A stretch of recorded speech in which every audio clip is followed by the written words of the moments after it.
Let's see. Anybody around? I didn't even check to see if anybody was going live. And I don't know if my audio's coming through either. I can see the lights on, but hopefully it's going through. Anyways, I'll wait for some of you guys to start coming on.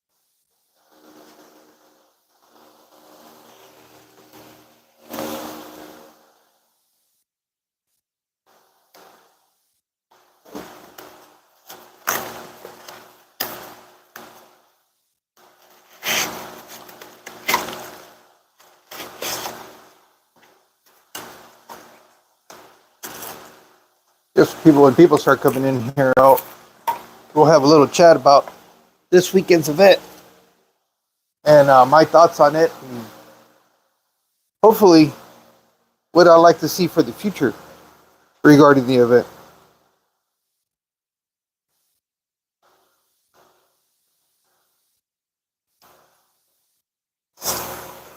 But in the meantime, I need to do a little bit of maintenance in some of these aquariums.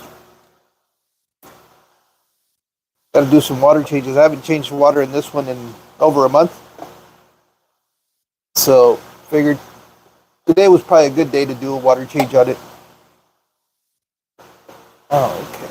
Let's see. Am I going to do this? All right, I got to round it.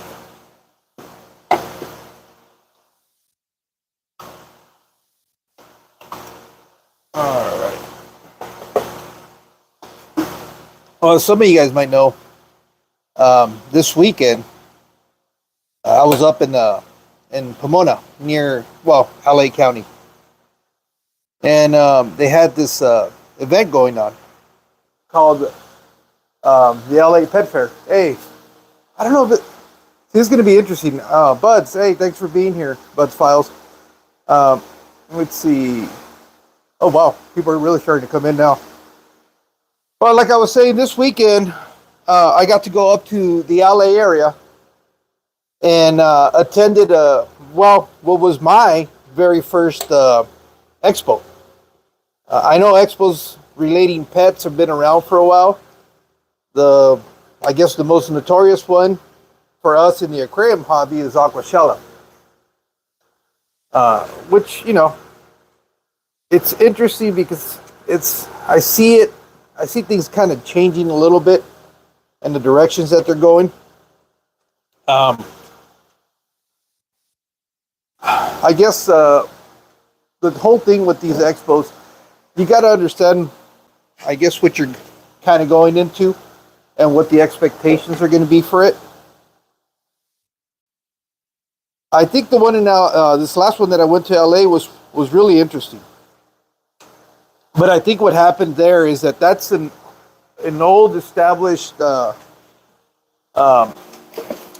expo that I guess caters towards the reptile industry. It was catering for the reptile industry for several years. I mean, that's a well-established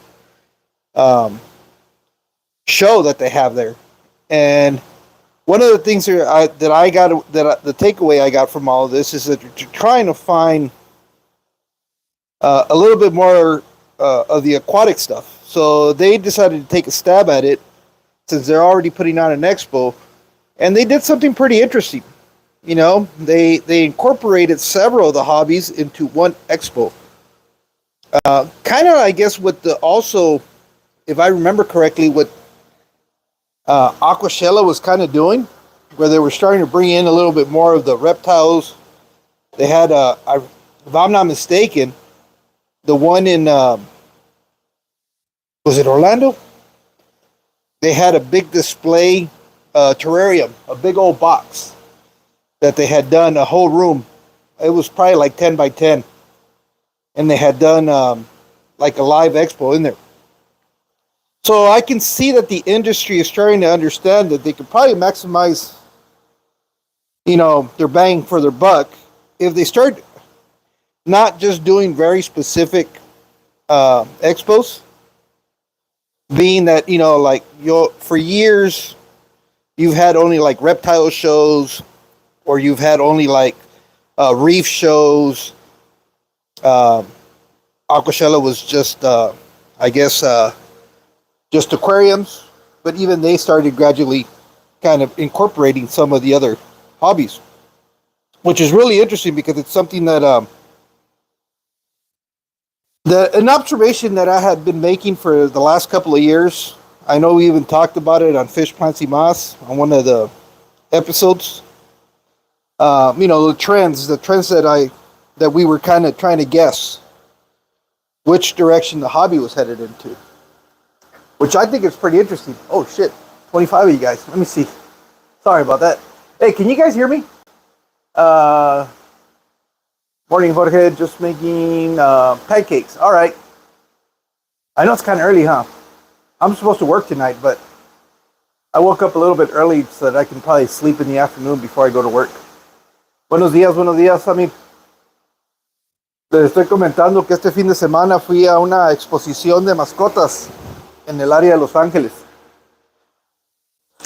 And one of the things that, see, who do we have here? Bill, thanks for being here. Charles, thanks for joining us today. Coral, MCA, good morning. Lumpy Dog, thanks for joining us today. Let's see, Bud's Files. All right, I think that's everybody that I can see on my screen. This is the first time I do the live streaming on the platform like this. I usually do it on StreamYard, but I didn't want to go through all those loops. I didn't know how long I was going to be on here either. I just got in yesterday afternoon, so I'm trying to do a little bit of maintenance today on some of these aquariums. Just because I haven't, like this one, I haven't done anything for it in probably about a month and a half. Month and a half. So I'm just going to do a big water change on it and try to see if I can get in a little bit cooler water because it feels really warm. Let me see how warm that is. It's still early in the morning, so hopefully the water hasn't heated up too much, and at least it'll be a couple of degrees cooler than what's currently in there. Yeah, it's 90 degrees in there right now. I don't know if you guys are going to be able to see that. So I'm going to try to get it water that's a little bit, if I can get it down to 88, I'll be ecstatic. If I get it down to 86, then we're good. Some people tell me, how do I manage to run temperatures so high in this fish room? And I think the only reason why I get away with it is because our temperature doesn't fluctuate. It starts getting hot and it stays hot. It never really cools off. And I think that's kind of what the only reason why these fish manage to stay at these higher temperatures is because it's just a gradual increase of the temperature. Let me get you guys down so you guys can see what's going on. And I really do think that that's one of the reasons why I can pull off having these high temperatures, because it's the gradual, it's the temperatures as the months progress, it just gradually goes up there. It's not like a sudden change, and then at night we don't drop very much. That's the thing though. You see, at night, some of these places, they get hot, they can hit the triple digits, but come around the evening, they drop down to maybe the 70s. So that's like a 30-degree drop in temperature. Whereas it's 100 all the time. There's no change in temperatures. Once we start hitting 100, it stays 100 the entire time. Day, night, morning. It goes from hot to hotter and then back down to hot. And I think that constant temperature allows the fish to adapt. That's the only thing I can think of, because I keep a lot of these fish in the extremes that a lot of people say you can't keep them in. And yes, I do have some die-off. If I'm not careful, what'll happen, the die-off will happen because the oxygen gets depleted in the aquarium. One being if I go way too long without doing a water change. A lot of these will have, like this one has got a sponge filter, but I don't even see it. But oh, okay, it was because it's out of the water. But it's just mostly for water agitation. Hopefully to try to, you know, keep that oxygen exchange happening on the aquarium. There's times where I do freak out though. When it starts getting, 116 outside for quite some time, then that's when I start worrying a little bit. Plants, you'll see some of them seem to be thriving in this drier heat. A lot of these plants though really do appreciate high humidity because I do run open tops. The humidity tends to be a little bit higher in my fish room than it is outside, but it's still nowhere near. It'll be, let me see what I got right now going on, because I do have that indoor. Okay, we'll see right now, fish room's 89 degrees, and I'm at 50% humidity, and it's not even 9 o'clock yet. So this temperature is going to get up there. Today I think we're scheduled to be at 110. So it's going to start climbing. What I try to do at least once a day is a term that I heard coined out here. It's called burping. We'll open up the garage door, let all this trapped heat try to escape. Try to get some fresh air in here. You'll see the humidity plummet real quick. And then gradually build up during the course of the night. So usually I'll try to do it late in the evening to try to alleviate some of that trapped heat in here. I really do need to buy a mini split unit. 3/4 of the garage are insulated. I need to do I guess it would be the south wall of this garage and insulate that, and then put in like a mini split air conditioner in here to try to control the temperatures. I'm not looking to keep this place like super cool, but if I can cool off. The only problem with that too though is air conditioners can act as dehumidifiers, so I'm still going to have a problem with the top offs. I got back right now, and well, I'll show you this one right here. This is over from Friday to today, and you can see how much of this water is evaporated already. Those already I filled up. I started doing some of that stuff. But yeah, evaporation is a real big thing for me. So I know that if I put air conditioning in here, it's just gonna accelerate that, because the air conditioner is a dehumidifier basically that is cooling off. And but that's okay. Well, actually, you know what? If I get air conditioning in here, I will more than likely be able to put lids on these aquariums. So that should prevent some of that. I've been wanting a mini split for my office and garage for a while. Yeah, it's crazy because down here where I'm at, I don't know what the workaround is, because I've been kind of looking at them on, like I've looked at Mr. Cool, the stuff that you normally see out here. And they run about $1,200. But I was talking to a friend of mine who did his garage, and for some reason he got his for like installed and everything for like $600. And I was kind of asking him.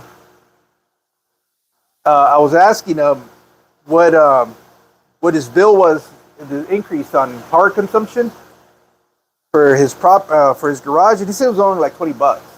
So now I just need to be able to find. Yeah, I have mollies. I have swordtails in here, and some gambusia. It's a Libear community tank, and so that's something I really, really need to look into. What I was getting at, I think is I don't know if these are like secondhand air conditioners. That's the only thing I need to find out from him, is to really, really find out why it was, if it's a new unit or not, or if it has heating. Because if I do that, I like to get one that has the heat pump, because then I can keep a constant. In the winter, I don't mind this dipping. Like in here, it'll get into the 60s in the winter, But I do run a little space heater, and I can get the temperature up to about 70, like the low 70s, like 73, 75. I can get it if I turn up, but the heater will never turn off if I leave it at 75. So I'll try to put it at 70 sometimes. And it does get it like in, like 60, like the mid 60s in the aquariums. And the fish are still doing fine. Oop, I'm dribbling on myself. The aquariums are still doing fine. And, they slow down a little bit more. So I don't know how much stress I'm really putting on these guys.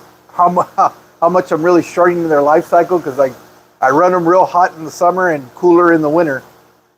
But they're reproducing, which is usually what the goal is try to get these guys to reproduce.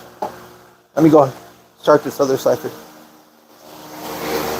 And so I really do need to find out who this guy is that installed that unit for my friend. But he works like odd hours like you, so unless we coincide on the time and stuff like that, I really don't get to talk to him much. But he's the one that kind of convinced me that it was a good idea to do it. Last year I was running an evaporative cooler in here, and that kind of kept the temperatures in the higher 80s, I guess. Like in the 88, 87 range. And it got me through the summer. I think inside the aquariums, it was like an 84, somewhere around there. It's just, there's a little bit slight drop in temperature, not much. And I try to run fans so that it just kind of moves the air and you get a little bit of that evaporative cooling.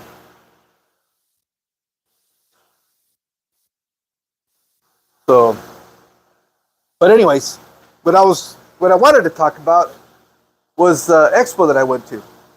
And this is the very first expo that I've ever attended that was fish related. And I don't know, I think one of the biggest things that I think that they need to improve on is the advertising. Because it was a little bit confusing to try to, the way they promoted it. I know the concept was to try to do four different shows, super shows, whatever you want to call them. And they were bringing a lot of these pet industries together. But when you were trying to find information to promote it, you didn't know if you needed to promote it as under, I guess, the parent company, which is the LA Pet Fair, or the names of the shows, because they had like five. In my opinion, as a consumer, it had five different names. The website was LA Pet Fair. The shows, they decided to name them the Reptile Super Show, the Aquarium Super Show, the Bird Super Show, and the Succulent Super Show. So now you're dealing with five different names, and it just kind of seemed like it created a lot of confusion at the time when you're trying to promote the event. Because I know I tried to plug it a little bit because I was going to go, and I didn't get any. It's not like I got a free entrance for doing that or any of that stuff. I was just genuinely interested in trying to see an aquarium event down here in the Southern California area, although I'm not in Southern California, but I'm close enough where I can do. It's a day. It was a 4.5 hour drive for me, so that was no big deal. But trying to get the word out there. I don't know if this is because this is the very first year they're doing it. The problem with if you call it a pet show, then are you including dogs and cats and all that other stuff? I think they really have a branding problem, which is not a bad problem to have because that's something you can work around. But I think they need to be a little bit more concise on the naming of the event. I know this event, as far as what the Reptile Super Show is, my understanding is they do that like 3 times out of the year. And and it's been ongoing for quite some time. The new additions, obviously, this year was the Aquarium Super Show, and I think I don't know if the birds, because it seems like the bird side of it was a little bit more established. Definitely the first year for the plants, because I was expecting a lot more plants than what I saw. There was some plants, but I literally expected at least like half of a building full with different plants. But I think the whole plant industry took a big hit because some of the big box stores are carrying plants now. What I remember during the lockdown, I remember that craze, the whole house front, because people were stuck indoors. And I used to hear this insane, people were paying like thousands of dollars for some of these plants, or in the hundreds of dollars for certain plants. And it was kind of like I guess like a hobby flex, because they would post them. And I was not really into the plant side of it at that time. Not that I am now, but I do keep a little bit more plants. If you guys can see, I don't even know the names of these plants, but I'm starting to incorporate a little bit more plants into my fish room because I like the look of them, and you get a beneficial side effect of it because it'll help you absorb some of the excess nutrients in your aquarium.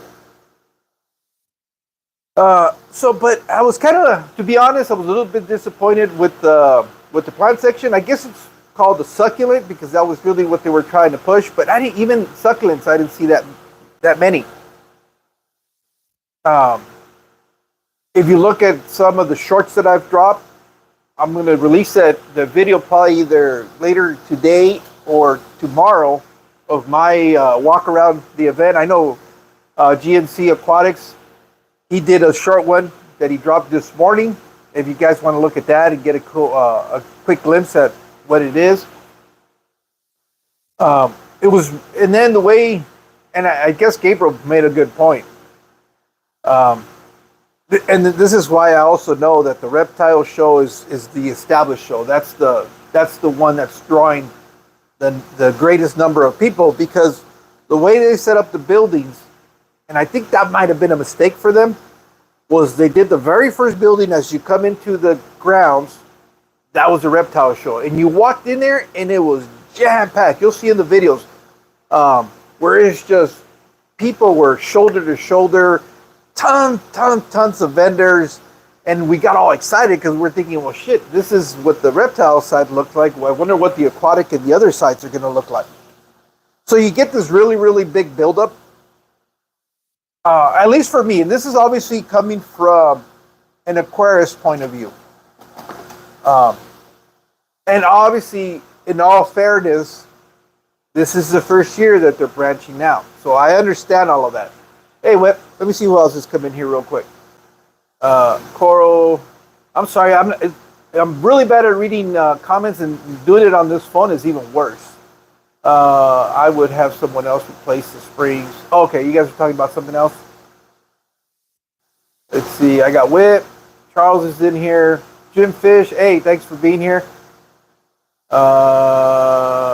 Sydney Hops, I guess you're number one now. Let's see, in my city, county, replace your window. Okay, you guys are talking about windows. Oh, okay, you guys are talking about trying to prevent, hold on. I gotta move the siphon hose. Oh, well, I'll get back to seeing who's back in there, but in the meantime, so you walk in there and there's this big build-up because it was exciting to see that many people in a building with all those different reptiles. But it's funny because I thought I was going to see a big variation of reptiles. But the majority of what I saw, and again, this is not from I don't know much about reptiles because I'm not in that hobby. I know a little bit from what I know people that I've met, and they keep certain reptiles and stuff like that, but it was mostly geckos. Really, really nice geckos. I mean, even my wife was like, oh my God, they had some different colors. super impressed. The color variations of these geckos. They had those, and then obviously the ball pythons, I think, were the biggest number of snakes. And then they had some other snakes, but I'm not a big, as you guys know, I'm not a big snake head. And but I know what a ball python looks like. I can identify that. That's probably the only snake that I would be able to identify from all the ones they had there. But the colorations on them, you know what? I know I don't like snakes. And my fear of snakes is nowhere near what it used to be.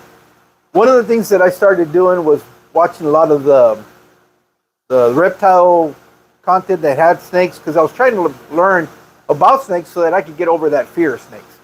It was just the mistrusting that, you know, you have this dumb idea that you think that all snakes just want to bite you as soon as they see you.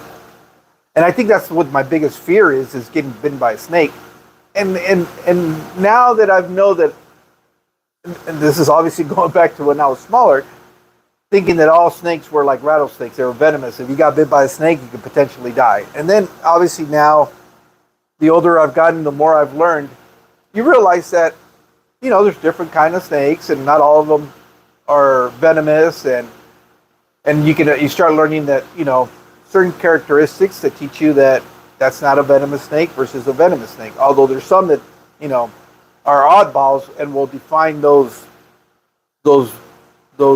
traits or body traits that make it pretty easy to identify a venomous snake.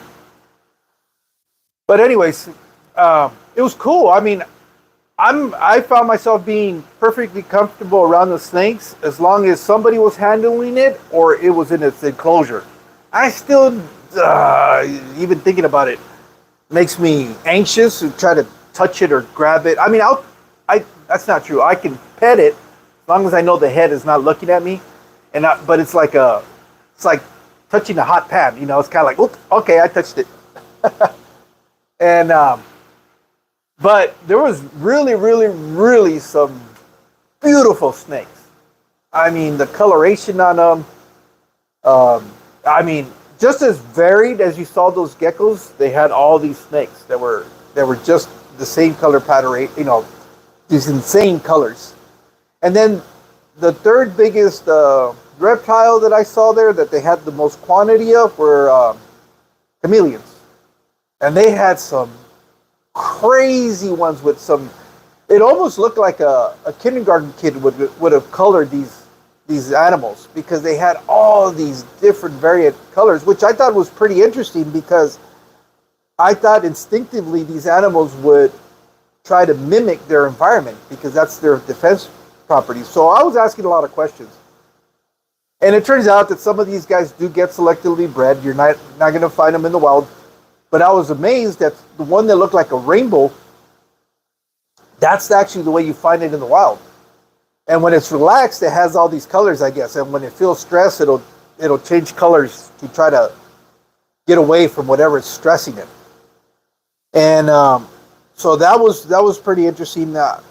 They had these ones that were like I guess it's like a royal blue, and beautiful animals. I didn't realize how quickly they moved though.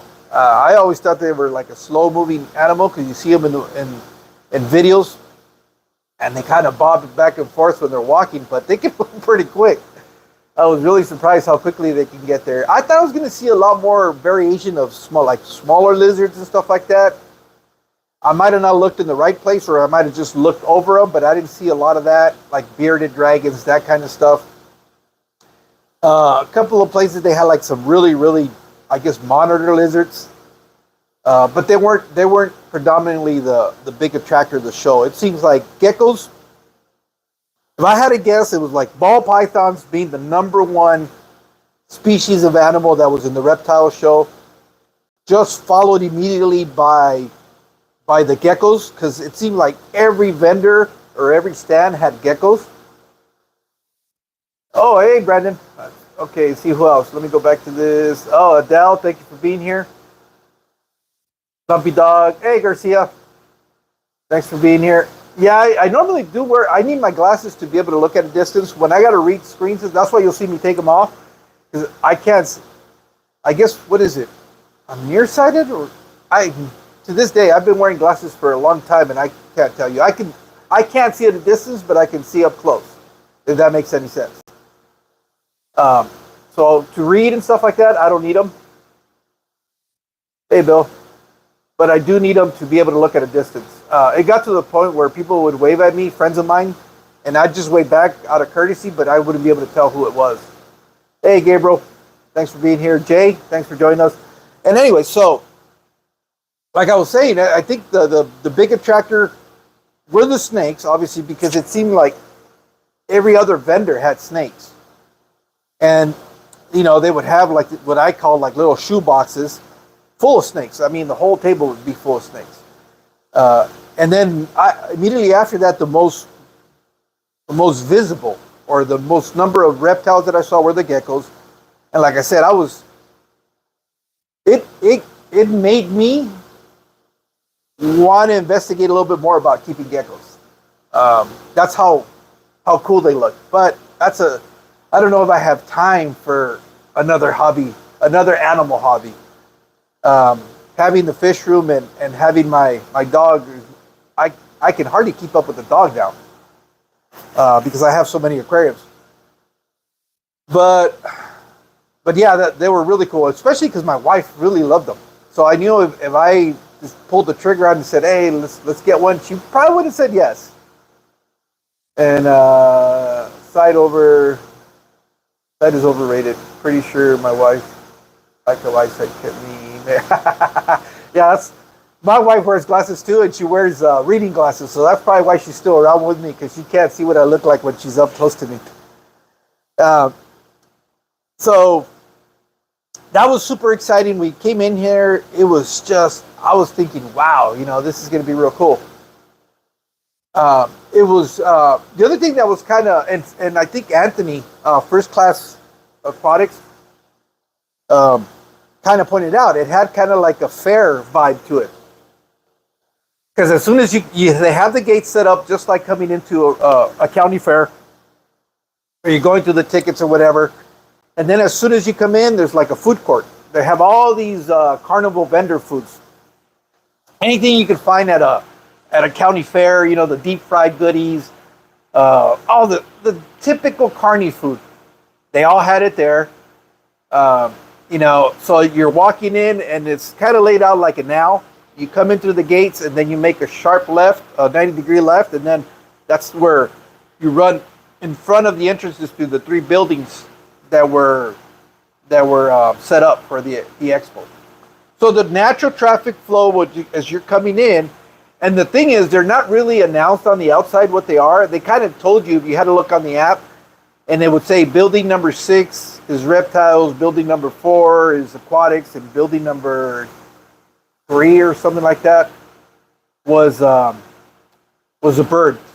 But on the outside, they didn't really have anything, you know. So I don't know if that was intentionally done. I don't know.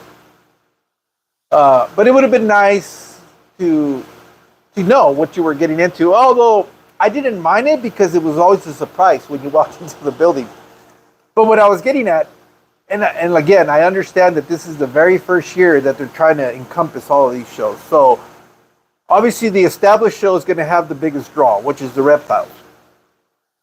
And then the aquatic side, you come in, it's the same size. Well, actually, not even that. It's the first building was like a double-sized building. It probably was 100 yards.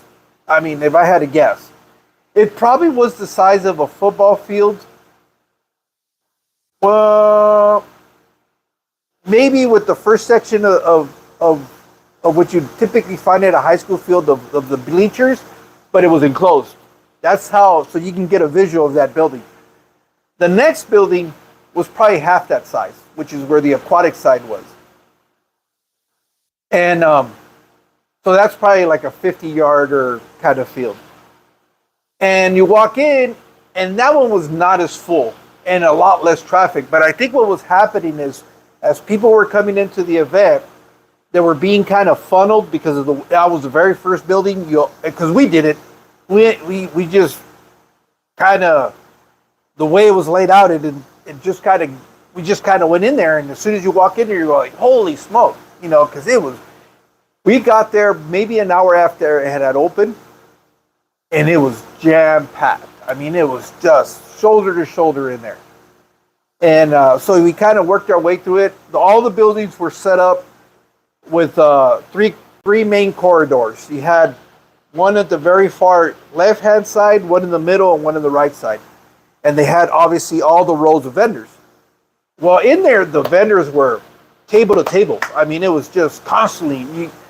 you'll see where I just kind of pan the camera over the crowd, and it's just nothing but vendors in the reptile show. So you start building up this excitement and thinking, all right, I'm going to go to the aquatic side. It's going to be exactly the same. Well, it was still good, but it wasn't like the reptile side of it. It was a little bit less. But that's a good thing, though, because that means that being the very first year, they still had a big draw. So I think with the right publicity, the right advertisement, they can do a lot better. And I think this might have been not necessarily last minute, because I remember last December talking about it with Sam Scales, that they were going to do this event in Pomona, and it was the first time they were doing it. It's the same time that they did the one in Houston. And but they really dropped the ball on announcing it. I remember going in December.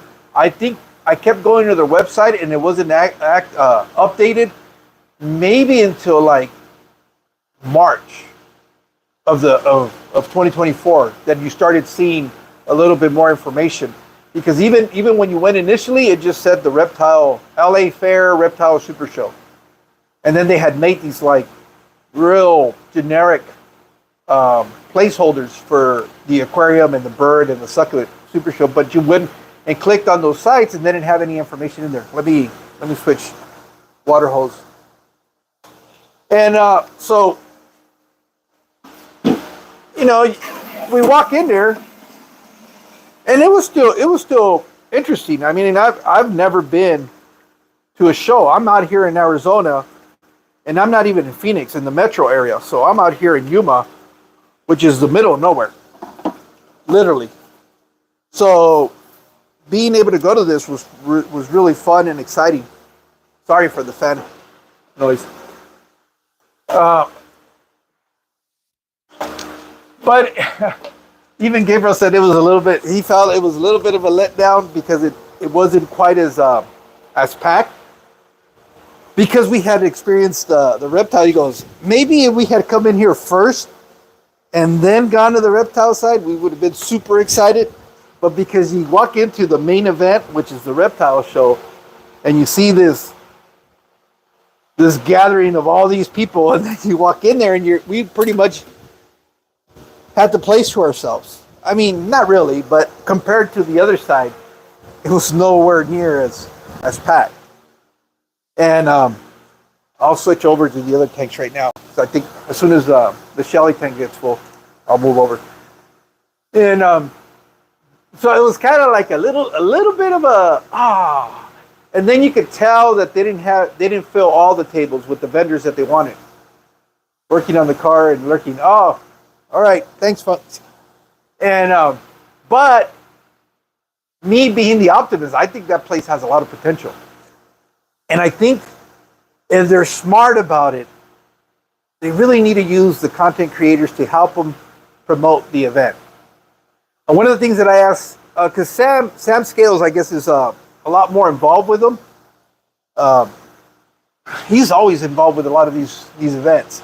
And I was asking him, I said, are you guys going to create like an area for content creators to kind of like what Aquashella was at the beginning, where they were bringing, all these people that were content creators and allowed them to have a place where if people wanted to come and do the meet and greet, they could do that. But I'm thinking more selfishly. I'm thinking as a content creator, I get to meet fellow content creators and be able to talk to them. So I asked Sam, I said, you guys are doing? He goes, you know what? We talked about it, but they kind of stayed away from it because it got out of hand with Aquashella. It's not something that they're not willing to look at, but they know they have to plan it better so it doesn't happen what happened with Aquashella, because I guess, unfortunately, us being human beings are always going to try to get a one-up. And it got to the point where Aquashella was getting way too expensive. People were demanding a lot more for what they were bringing in return. I'm of the opinion that I think the solution to all that is so that as a content creator, for me, it's exciting. I don't have a problem not doing it out just because I want to do it and promote it, because I wanted to see it succeed and I want to see it grow. Gotta head out. All right. Thanks, Whip. Thanks for hanging out for a little bit.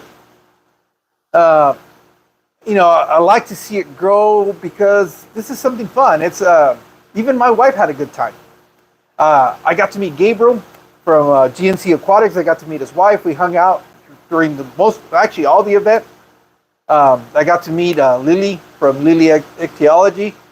She was there as a vendor. I got to meet Sam in person. I've met both of them. I've met them on live streams where I've had them on as guests, whether it was on Fish Fancy Mouse or on mine. So I kind of had a little bit more of a feel for who they are. But it was really nice to finally meet them in person and be able to talk to them. I also got to meet Mark from TMK Aquatics. I know Brett Reimer was there, but he was kind of busy with some people, and I didn't want to, I just kind of was doing my thing. And when I circled back around and kind of drop in and say hello, I guess he must have gotten his break or whatever. But he was there. And I'm sure there was other content creators that I'm just not familiar with.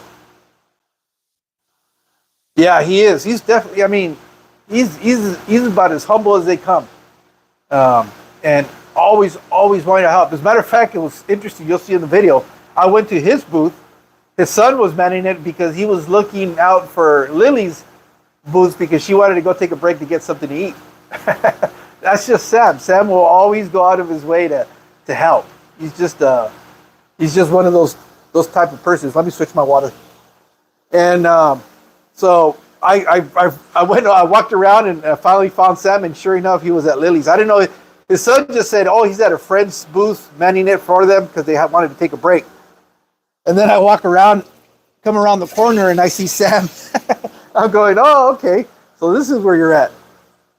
And we chatted up for a while, and then I kept walking around. But I'm sure there was other people that I'm not familiar with. You had the big vendors. You had Fluval. You had Carib Sea. The typical big markets or the big products within in the aquatic community were there. You had a lot of the local stores. The biggest store, one of the bigger stores in LA, which is CK Fish World, was there, and I did a tour of their store. Let me go turn off the water. And so they had a booth there. They had one of the biggest booths. I'm going to set it right here.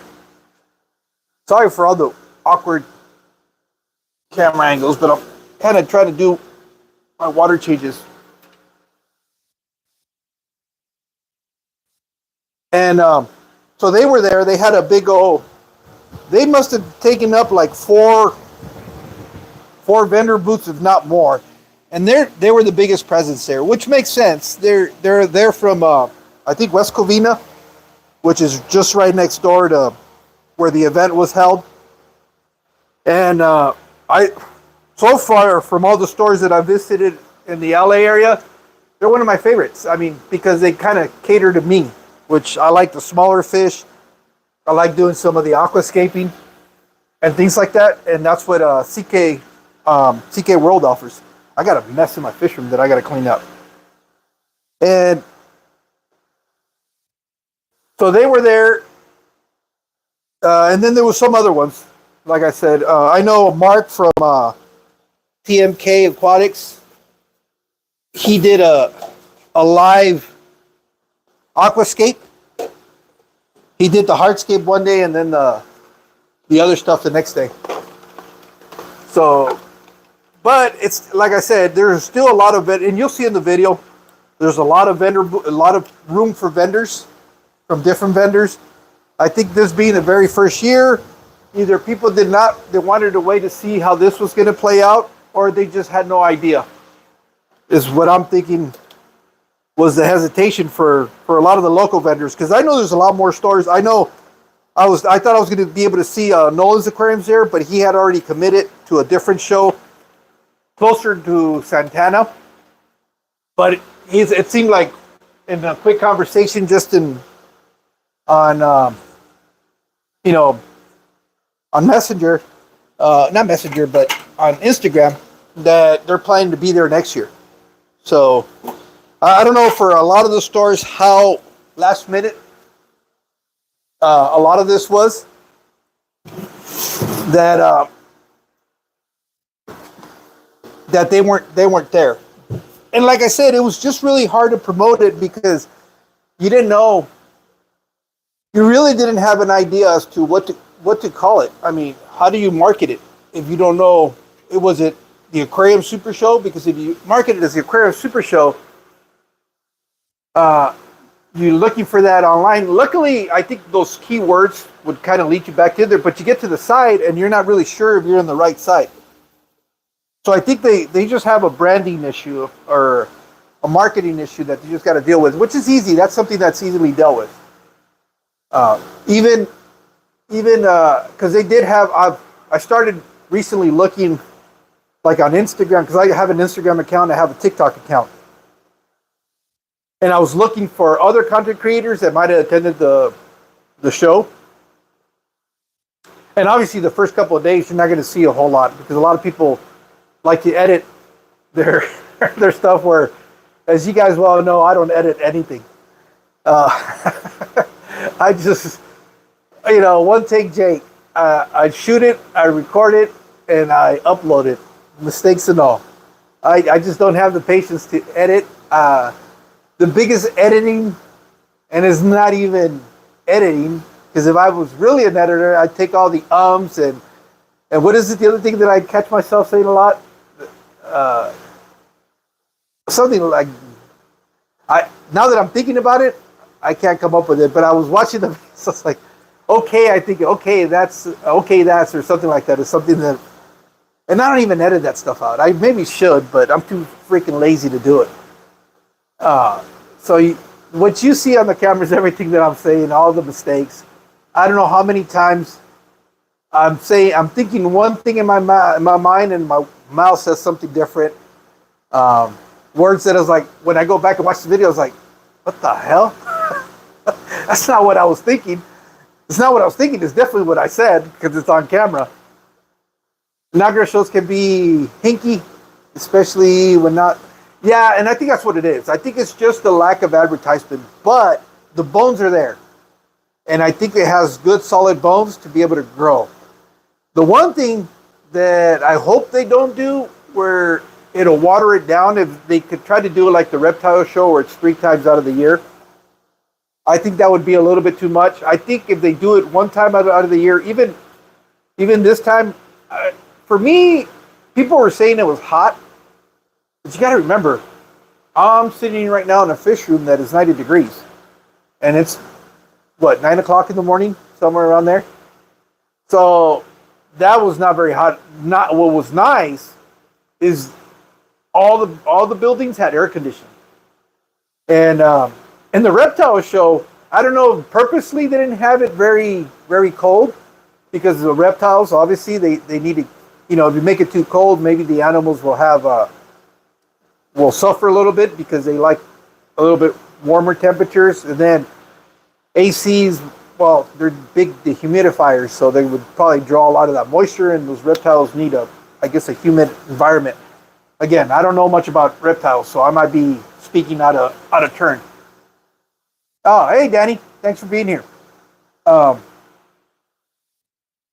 So it was a little, and then again, obviously, it's a building that's twice the size, like the size of a football field. You must have had, I don't know. I'm not good with trying to ballpark numbers, but you had hundreds of people. I'll put it that way, just to fair, because it was insane the amount of people that were in there. And so obviously that's going to create some heat in the environment. So it was a little bit warmer. to the point where by the time we got to the end, it felt a little bit stuffy. So, but we stepped out and out of the building once we were done, walking the aisles and all that stuff. And it was a little bit. It was for me. It felt nice because the sun was warm. But if you got under a shade, there was still a little light breeze, and it felt cool. It felt nice. Again, I am coming from the desert of Arizona. I know LA natives were melting like candles. For me, it was nice. If you're coming from a colder region, you're probably going, George, you're fucking crazy. It's too hot. But for us, if you're from the desert area, it's actually very nice. And so we went from that and we go into the aquarium side. The aquarium side, being that it's probably a smaller building, not as crowded, it was, my wife even said it was a little bit nippy in there.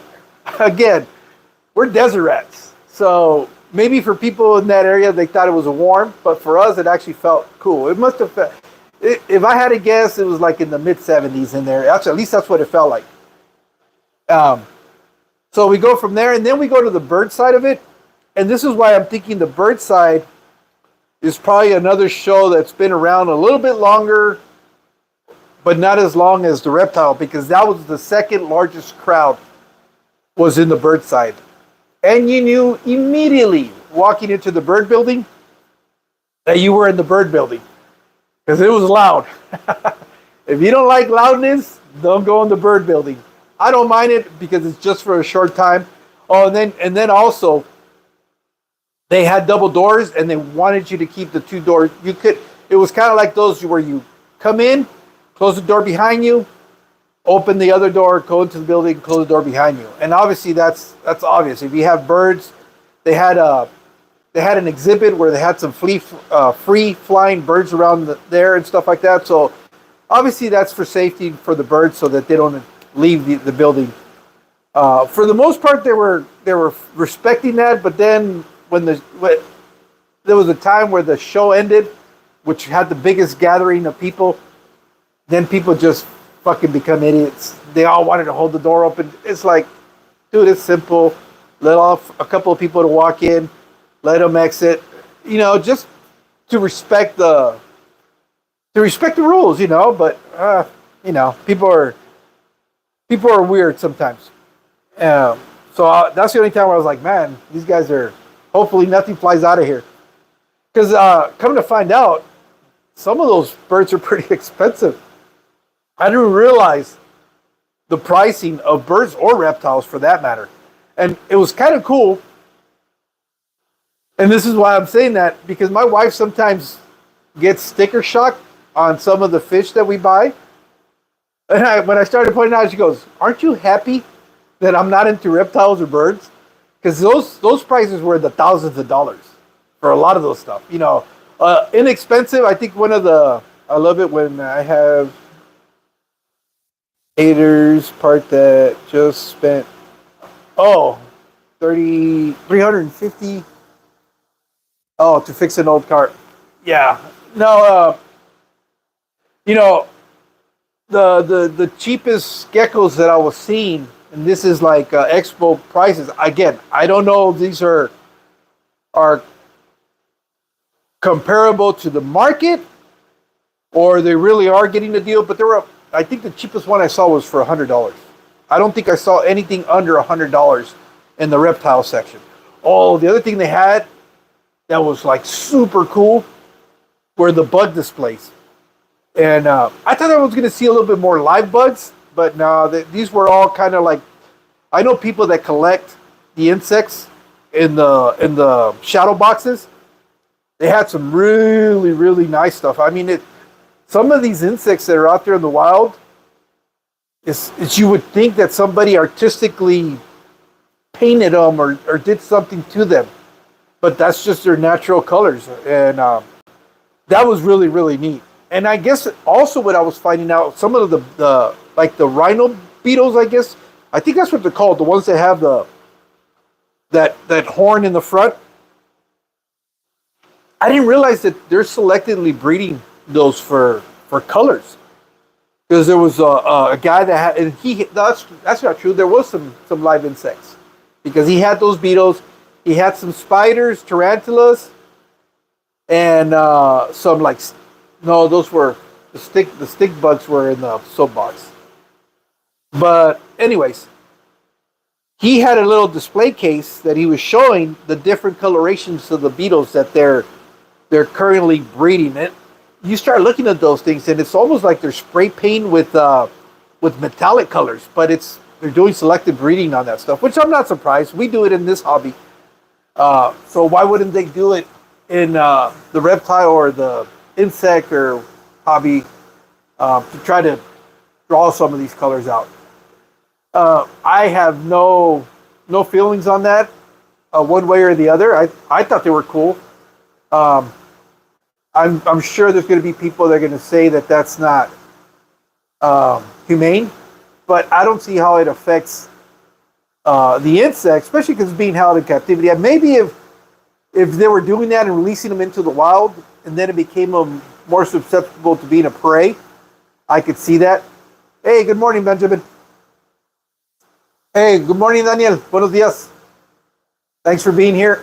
Let's see, have I missed anybody that's come in here? I got Funk, Gabriel, Danny. Yeah, that's pretty much it. So that was the rhinoceros beetles are cool. Yeah, they were really cool, and I was really impressed with I guess the selectively breeding that they're doing, because there were some. They look like jewels. My wife was saying that she liked them because they almost looked like to be able to make jewelry out of them.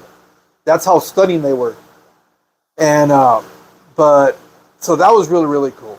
On the aquatic side, I thought I was going to see like more livestock. Not as much as I expected. Hey, Eduardo. They had some koi. It seems like koi's.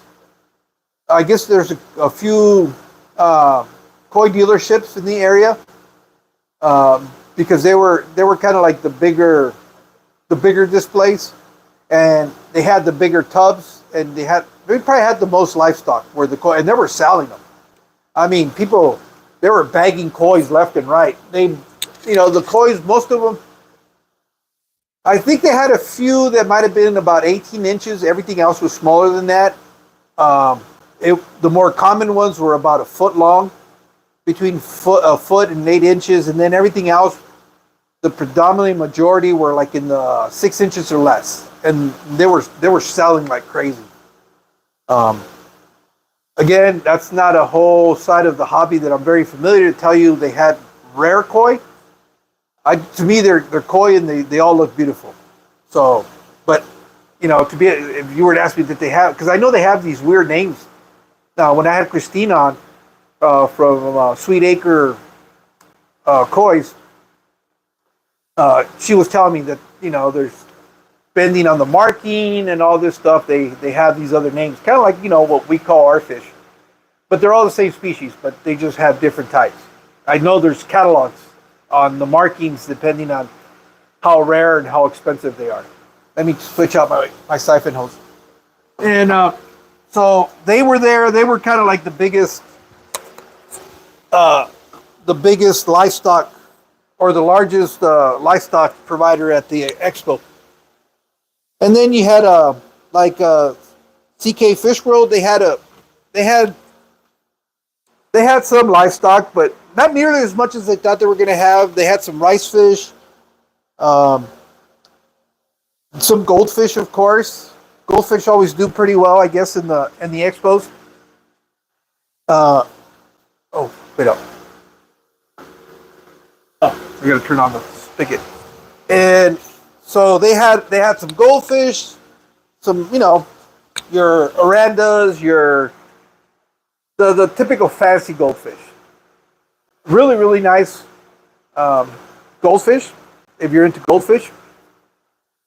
The next thing, I guess the most other popular, well, obviously the glowfish guys were there with their displays, and they had quite a bit of livestock.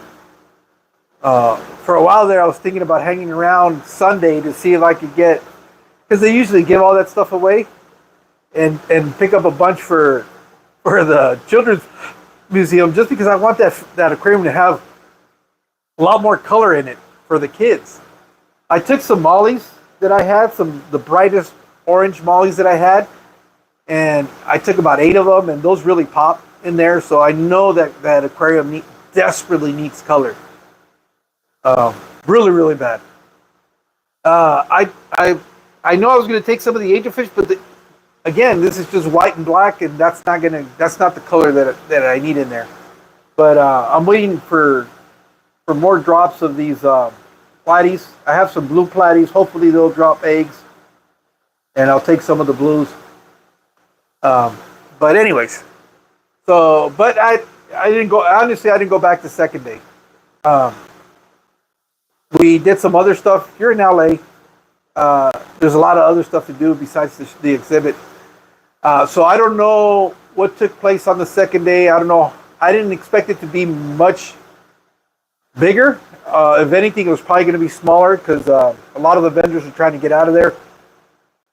Uh, so, but but that's what it was. You know, they had the bird exhibit. What I liked, and my wife even kind of pointed that out. She goes, it would be cool because they did an educational thing with the birds. You know, where they introduced some of the different species. They got some birds that are trained, and they do the tricks where they'll have them go fly out. They'll land on people's heads, and that kind of stuff, which is kind of interactive with the people. She goes, it would be cool if the aquatic side would do something similar to that, where they would talk about certain species. Obviously, you can't. Well, that's not true because I've seen people train bettas to jump through hoops. So I guess you could do something like that. It's just on scale, you would have to have a backdrop where you could blow it up because you're not going to be able to get a lot of people around a small aquarium to show them how to do that.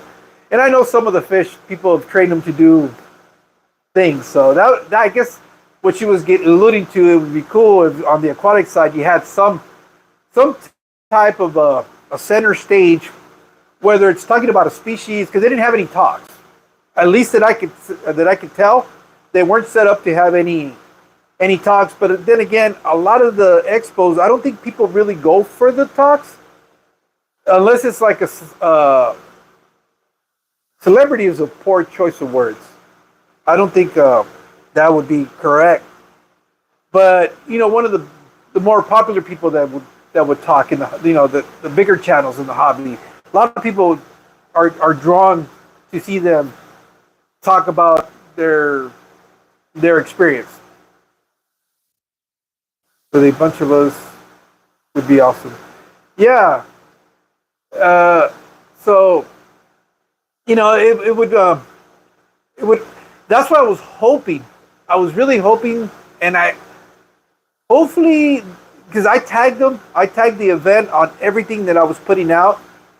Hopefully they'll reach out for input more than anything else, because it'd be cool. One of the things that I thought was really neat about Aquashella, and I don't know if Funk's still here, but it's those live streams that you're doing during the event. Because you get to do a lot of collaboration with different people. You get to meet a lot of the content creators when you go to these events. To me, that's always been the big appeal, is to get to meet a lot of you guys that I get to see on a regular basis, because you guys are putting out videos, because whatever reason. But it's an opportunity to finally meet face to face. I'm not going to say that the fans, because I don't have fans. Most of the people that follow me are fellow content creators. But even meeting new hobbyists, I'm all up for that, because at the end of the day, I think the biggest reason that we do this is to continue to have new people coming into the hobby and keeping it growing and making sure that the hobby doesn't go away. But a lot of the meet and greets, that's really cool. But they didn't have. I think the only person, and he must have rented out a booth, was the pond digger, and he was doing some live stream, but it was just like his thing, and he had a guest on there when I was walking through. But it would be kind of cool if they had an area for fellow content creators, even though we're smaller, but that we could hang out, kind of let us do our own thing, where we can live stream from there. We could kind of like what Ed was doing with Aquashella, where he was coming up with all these cool activities, making it fun. making it fun, that it's just not necessarily going to look at fish, but you could interact, you could do some other stuff. I know Funk has always told me about these crazy ideas that he would do if they would allow him run loose at an event like that. I think this event, going back to what I was saying, if content creators really wanted to somehow feel like they were being compensated for what they were doing, I think the best way to do it then is give you a code or something. And based on the ticket sales that you do, then you would get a percentage, I guess. If you really felt that that's what you needed, that you wanted to get compensated, but then that's fair. If you're able to sell X amount of tickets, then yeah, I think the event should probably do a little bit of kickback. That's something that could be worked out. But the reality is, the bigger content creators are the ones that are going to draw the biggest number of people. I'd be lucky if I draw 2 people to the event, and so I'm a realist. I really want to see this succeed. I want to see this become an annual thing, because it's very easy for me to attend an event like that. I was hoping to meet more people. I know I was going back and forth on Instagram, but I guess some people couldn't make it out at the last minute. It's always interesting to me how the people that are there locally are the ones that will never attend. You have to have the event outside of their local area for them to want to go there. And I mean, for LA, anything within that whole valley is considered local. If you want people from LA to attend, do it in Vegas, which makes no sense. But people from LA would go to Vegas to attend the same show if they had it in their own backyard. But it's just nuts, because a lot of the people that I was reaching out to were the people within the LA area. None of them were going, which is crazy. But it is what it is. I guess it's like when you live in LA, you don't go to Six Flags, you don't go to Disneyland, you don't go to the beach. The people that come to visit LA are the ones that go to the beach, or the ones that go to Disneyland, or the ones that go to Six Flags or Universal Studios. Locals, very few of them. I remember when I used to live in LA, I seldom went to those places. I think I visit those places more often when I go visit than when I was living there. It is what it is, I guess.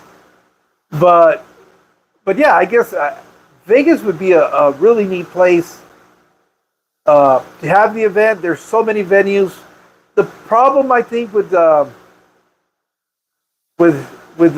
people trying to do conventions in Vegas is they all try to do them during the fall, from the fall, winter, spring, because of the weather being nicer. But the reality is, a lot of these events are indoors, so it doesn't matter. I think you would get a better rate if they tried to do an event like this in the middle of the summer, where yes, it's going to be hot while you get out of the car and you go walk over to the event. But once you're indoors, I don't think it's going to be as hot. At least this is coming from somebody who lives in the desert, and we still function during the summertime. You just know that if you don't want to get into a hot car, go start your car up 5 minutes before you take off, so that it's cool by the time you get there. You got to use your sun visors. If you don't use those sun shields, you're going to get into an oven. So there's little things that you figure out when you live in the desert. It makes it so that you're not spending a whole lot of time in the heat. And that's how you just get by with that. I better pay attention, because if I don't, I'm going to overrun that. So, Vegas would be another great place to have this. But the one there in Pomona, it was perfect. Had plenty of parking. It's easy to get to. There's a lot of freeways you can get off to. There's a lot of, I don't know about the hotel situation, but I didn't stay at a hotel. I stayed at an Airbnb. I usually do. It's easy for me, like I said, because I'm driving into town. So if you're driving into the LA area, my suggestion is you can stay at Airbnb for a lot cheaper than you're going to stay at the hotel. Because I know the Sheraton which is right there at the facility. The nice thing about the Sheraton is you can walk to the event. You park at the Sheraton, you stay there because you got the free parking there, and then you just literally go out the back door, walk through a couple of barricades, and you're at the event. So that's the upside of staying there, but you're going to be paying about $300 a night when it's all said and done, which is insane for me because I've found a really nice Airbnb for half the cost of that. So, but I did have to drive a little bit. I had to drive maybe 8 minutes, 10 minutes the most. And this is all street traffic too. You didn't even have to get on the freeway. Back to work. All right. Thanks, Whip, for stopping by. Hey, Tommy. June, thanks for being here. How much were the booths? I have no idea. I didn't ask, but I can find out for you, June, because I can ask Sam because he had a booth. Now, I don't. Well, that might be. No, Sam will be able to tell me how much the booths were. But it was, like I said, I'm excited because there's a lot of potential for this event to become as big or not bigger than Aquashella. I don't see it traveling from city to city. Excuse me. But at least in the whole West Coast area, yeah, I can see that event being very successful and drawing in a lot of people.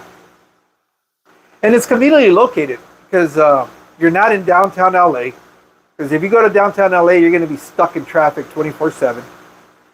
There's a lot of freeways that kind of merge in that area there. So getting around, depending on where you're at, doesn't matter what side of LA you're at, you can relatively get there pretty quick on the freeway. And so I really think they picked the right spot for it. I just think they really need to clean up their advertisement. Yeah, the LA Pet Show. See, that's the thing though. When they were announcing it, they weren't necessarily announcing it as the LA Pet Show. They were calling it the Super Show, the Reptile Super Show, the Aquarium Super Show, the Bird Super Show. So to me, that was just a little bit too convoluted. I think they need to come up with one name. Whatever that name is, that's the name they need to have out there. So if people like me or even them, when it goes to the marketing side of it, it's a lot easier. It's a lot smoother. Because even when you were trying to tag them for the event, just to put out the content out there so that, just generates awareness, you didn't know what to tag it under. I tried looking it up under Aquarium Super Show, Reptile Super Show. Finally, I found it under LA Pet Fair. And so, I don't know. I think the only issue that I have with it is their marketing. If they can nail that, they're going to be golden. And it's actually a pretty fun event. Now, the other thing is also what's appealing, especially for people that are coming from other areas. If you do the show on one day and the next day you don't necessarily want to go back to the show, there's so much other things to do because it is LA. There's a lot of other stores. If you want to do content creation, you can go to some of the other stores that are within the area. If you want to go to the attractions, well, we all know those are there too. So it could really become a full weekend event if you choose to do it that way. For us, because I wanted to go visit family. That's why on Sunday, the show didn't open up till 11. So by the time we got there, I might have been able to hang out for an hour or so because then I wanted to go visit some family that were in Pico Rivera. And so by the time I drove there, because I wanted to be out of LA no later than 3 o'clock to try to avoid the Sunday afternoon traffic. So I needed to be out of there by 3. I knew if I hit the Riverside area by 3 o'clock, I was good because then I don't have any traffic. The traffic outside of there going up to Palm Springs, it's fairly, what I mean traffic is the stop and go, bumper to bumper. So if you wait too late in the afternoon, you're going to get stuck in that bump and go traffic where A drive that should have taken you 5 minutes turns into an hour drive because you just stop and go, stop and go, stop and go.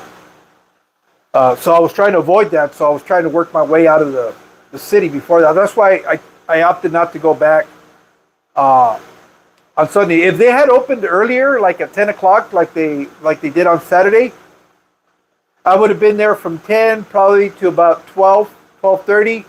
Would have been able to go visit my aunt. Hung out there for about an hour,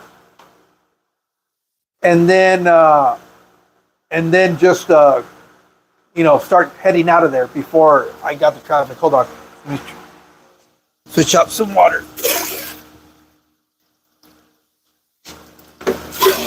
All right, I'm filling up a lot of the aquariums in the totes.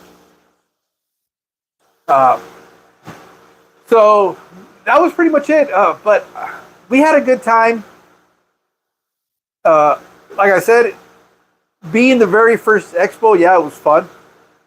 The deals, for me, it's hard for me to tell you if they had really good deals or not, because I don't have stores to go compare prices with, other than a PetSmart.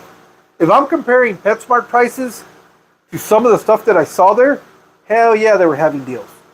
If you wanted to get driftwood, especially big pieces, they must have had like 36-inch pieces for like $40, $80, depending on how elaborate it was. No, I think they were about, I got to look at the video, but I think they were about $80. You can't go to PetSmart down here, you get a little branch, a little piece of spiderwood, they want to sell it to you for like $20. So if I got to compare it to those prices, yes, they were stealing and dealing there. I mean, it was just really, really cheap stuff. Yeah, because the Rico wood. But I don't know. I thought it was really good. I had a hell of a time. I got to meet Gabriel. We hung out all day from GNC Aquatics, and I'm definitely looking forward to next year. Hopefully next year I see a little bit more people. I think the problem that is going to become is that now people are going to have to decide whether they want to go to Findig or they want to go to this event, unless they can kind of adjust the dates, because they're kind of back-to-back weekends. And if you're driving from Southern California up to the Bay Area, well, that can get a little expensive. Not very expensive, but you're going to be out. What do you want to say? Maybe a few $100s if you're in the Southern California area. By the time you get done paying with hotel rooms and fuel and all that stuff, because fuel was a sticker price shock for me. I'm used to paying on the high end $3.39, and down there it was like $4.60, $4.80, depending on where you filled up. I think the cheapest I saw was $4.39 or $29. I don't remember, but it was like an AMP out in the middle of nowhere. But yeah, like I said, hopefully, they had a good turnout as far as the numbers for them, that they do this again next year. Hopefully next year they're willing to work with a little bit more content creators. Oh shoot, $500. Okay, so I'm off of my numbers. Hopefully they decide to work with some of the content creators and their branding. I hope they work on their branding and they get that under wraps. I know it's not gonna go away. At least the reptile side of it's not gonna go away. From what I saw, that show in itself is carrying the other two shows. But I think if they start doing this correctly, I didn't see a whole lot of advertisement for the show on Instagram till like maybe a couple of weeks out. You can't do that. You got to build the hype up. You at least, at the very minimum, 3 months out. You just got to start putting it out there. I would start doing it at the beginning of the year. Start doing it in December. If you're going to hold it again in towards the end of June, I would start come December. Boom! Just start inundating the market. Start announcing it. Start having people that want to talk about it. Yeah, there's a lot of reptiles. I got to see that, but I think there's just as many aquarists too, though. Definitely a lot of. There's got to be a lot of saltwater enthusiasts because they have Reefapalooza, I think, like twice a year in Anaheim, and it draws. And I know a lot of people that are freshwater enthusiasts go to it just because it's an aquatic show. Um, and like I was saying in the video, I think the tendency for a lot of us is we dabble into more than just the aquatic hobby. That's why I really like the concept of this one, was because it allows you. I know several of you guys that have multiple pets. You know, you have aquariums, you have reptiles, you have birds. Uh, it's not uncommon, and a lot of other people are also into plants that are in the hobby. You know, like me, I'm trying to add more of that natural environment indoors. So that's why we have that stuff. Uh, yeah, saltwater, not fresh. But yeah, I'm pretty optimistic. I would really love to see this happen, be successful, uh, and just because it's an event that makes it relatively easy to attend. So hopefully it works out. Hopefully it becomes something that continues to grow. I think if they start sending, you know, establishing what they're going to do, because I think the problem that Aquashella ran into was they started, um, I guess, comping um, hotel rooms and all this other stuff, and they weren't really getting much in return for that. I think I think if they go with the route, if you really want to get some type of reimbursement, then help with the ticket sales. Talk about the event. Have a code that they provide a code for. They when they go to buy their ticket, they plug in that code, whatever it is, so they can identify how many tickets you sold, and then from that, you get a percentage of it. If that's really your thing, if you're adamant about wanting to get something out of the event, that's a fair way to do it. But for me, shit, just give me the opportunity to go. And like I said, it'd be really nice to have a place where you could interact with other and it doesn't have to be just an aquatic. Although the way they have it set it up, the way they have it set up, I think it almost has to be each building have that.